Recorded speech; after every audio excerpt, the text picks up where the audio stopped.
আবারও সহিংসতা উত্তাল ভারতের মণিপুর রাজ্য। কুকি বিদ্রোহীদের ড্রোন ও রকেট হামলায় রাজ্যটিতে এ পর্যন্ত ৬ জন নিহত হয়েছে।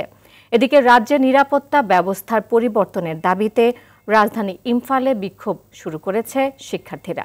সোমবার বিক্ষুব্ধ শিক্ষার্থীরা মণিপুরে একটি সরকারি ভবনে থাকা ভারতীয় জাতীয় পতাকা নামিয়ে ফেলে। সামদানি প্রত্যয়ের রিপোর্টে দেখুন এর বিস্তারিত।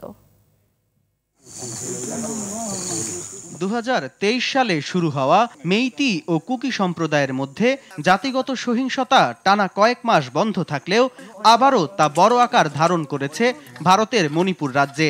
গেল শুক্রবার রাজ্যের সাবেক মুখ্যমন্ত্রীর বাসভবন ও শনিবার দুটি জেলায় রকেট হামলা চালায় কুকি বিদ্রোহীরা।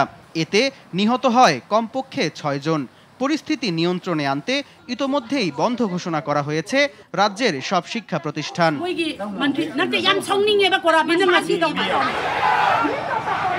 চলমান সংকট মোকাবেলায় রাজ্যের স্থানীয় কর্তৃপক্ষের নিরাপত্তা ব্যবস্থার পরিবর্তন ও শান্তি ফেরানোর দাবিতে সোমবার রাজ্যের মুখ্যমন্ত্রী বীরেন সিং এর বাসভবন অভিমুখে বিক্ষোভ শুরু করে শিক্ষার্থীরা।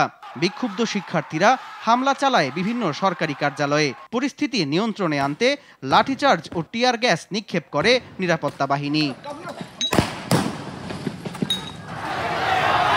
এদিকে বিক্ষুব্ধ ছাত্র জনতা সোমবার স্থানীয় ডিসি অফিসে ওড়ানো ভারতের জাতীয় পতাকা নামিয়ে সেখানে 7 সিস্টার্সের 7 রঙা পতাকা ওড়ালে তা রাতারাতি ছড়িয়ে পড়ে সামাজিক যোগাযোগ মাধ্যমগুলোতে। তবে এ ঘটনায় এখনো কোনো মন্তব্য করেনি রাজ্য বা কেন্দ্র সরকার।